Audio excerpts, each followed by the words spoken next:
चावल की प्राइस 14,500। तो ये जो सा अभी पेट्रोल के प्राइस के बारे में पता चला, हाँ चला, झटका मिला। कितना बढ़ा? 300 रुपये सुनने में आ रहा तकरीबन 300 रुपये। है। मैं कहूंगा सबसे बड़े डिप्लोमेट एक श्री कृष्ण थे, एक हनुमान जी थे। या हम कभी कभी हम कहते हैं अरे पाकिस्तान ने ये किया वो किया, चलो हम स्ट्रेटेजिक पेशेंस दिखाते। डॉक्टर जयशंकर जो मिनिस्टर फॉर एक्सटर्नल अफेयर्स हैं, उन्होंने फिर पाकिस्तान को जो है वो टारगेट किया और कहा कि जी country which sponsors terrorism, support terrorism. Dollar 255 था कल शायद। 255 था। हाँ। अभी देखिएगा डॉलर का रेट, ये 280 चला गया। 80 हो गया। सबसे पहली बात है, इंडिया ने गुलामी से इनकार किया है। उन्होंने बात नहीं मानी अमेरिका वालों की। क्यों? बांग्लादेश ने बुलेट ट्रेन चला दी यार, कितने दुख की बात है।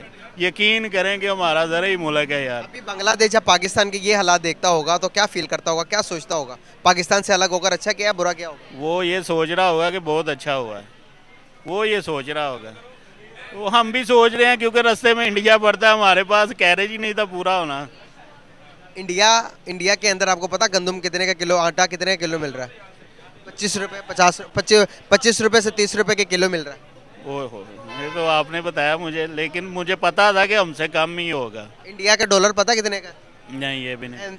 1 डॉलर की कीमत इंडिया में 81 रुपये है। 80 रुपये 81 रुपये चल रही है, और हमारे देखें 280। महंगाई तो होगी ना, चीज़ें तो महंगी होंगी ना। आपको पता कि इंडिया कितने रिलीफ देता? तकरीबन 300 यूनिट फ्री देता पूरे साल के, पूरे महीने के लिए। इधर सर यूनिट क्या, इधर वापडा वालों को, और दूसरा हमारे एसी कमिश्नर देख लें, उनकी याशियाँ देख लें। मैं कहूंगा सबसे बड़े डिप्लोमेट एक श्री कृष्ण थे, एक हनुमान जी थे। नहीं, और ये बहुत बहुत सीरियस उत्तर दे रहा हूं मैं आपको कि अगर आप उनको कूटनीति के परिप्रेक्ष्य से देखें कि किस सिचुएशन में थे, उनको मिशन क्या दिया गया था, किस तरीके से उन्होंने हैंडल किया था। और हनुमान जी ने तो माने उसके साथ इतना इंटेलिजेंस भी, और मिशन के आगे भी बढ़ गए थे। उन्होंने सीता को वो कांटेक्ट भी किया था, पूरी लंका की खबर ली, लंका को जला भी दिया उसके बाद। माने कैसे डिप्लोमेट निकले। या हम कभी कभी हम कहते हैं अरे पाकिस्तान ने ये किया वो किया, चलो हम स्ट्रेटेजिक पेशेंस दिखाते। स्ट्रेटेजिक पेशेंस का सबसे अच्छा उदाहरण जो है वो कृष्ण भगवान जिस तरीके से उन्होंने शिशुपाल को हैंडल किया कि 100 बार उन्होंने क्षमा किया, 100 बार। उसके बाद आपको पता है उन्होंने क्या क्या।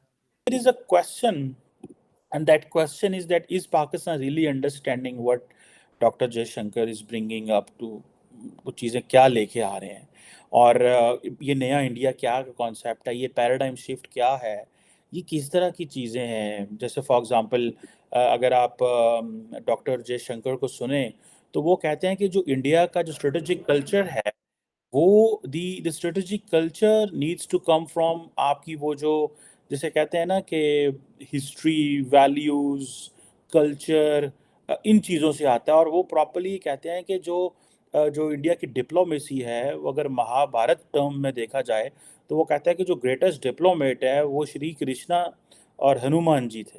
Because Pakistanis are so much busy आपस ਵਿੱਚ ਹੀ ਹੱਥੀ ਪੈ ਨੇ, ਇੱਕ ਦੂਜੇ ਦੇ ਕੱਪੜੇ फाड़न डे ने, and they have no idea कि what prime minister Modi is talking about this new India जो है वो कहते हैं कि जी हम अगले 25 ईयर्स में इंडिया को एक डेवलप मुल्क बनाना चाहते हैं। डेवलप मुल्क, ठीक है जी, जिसमें डेवलप मुल्क की पूरी डेफिनेशन है, ठीक है जी। उसमें सारी बात है, पर कैपिटा इनकम ज़्यादा होगी, उसमें इंडस्ट्री ज़्यादा होगी, मुल्क अमीर होंगे।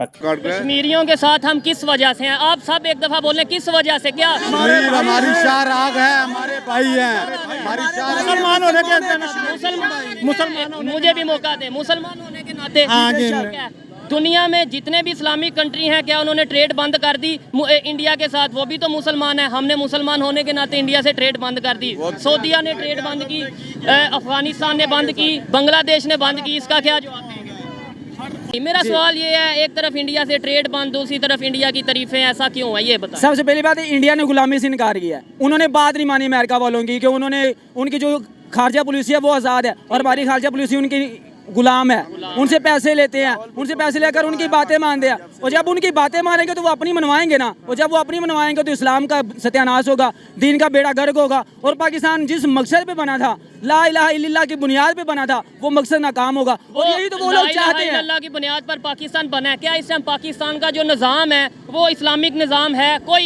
इसमें जवाब दे। मैं दूंगा, बिल्कुल इस्लामी निज़ाम नहीं है। ये 75 सालों से हमें यरगमाल बनाया गया है, हमें एक ऐसे निज़ाम में मुब्तला किया गया है जिसमें इसका फ़ायदा नहीं है।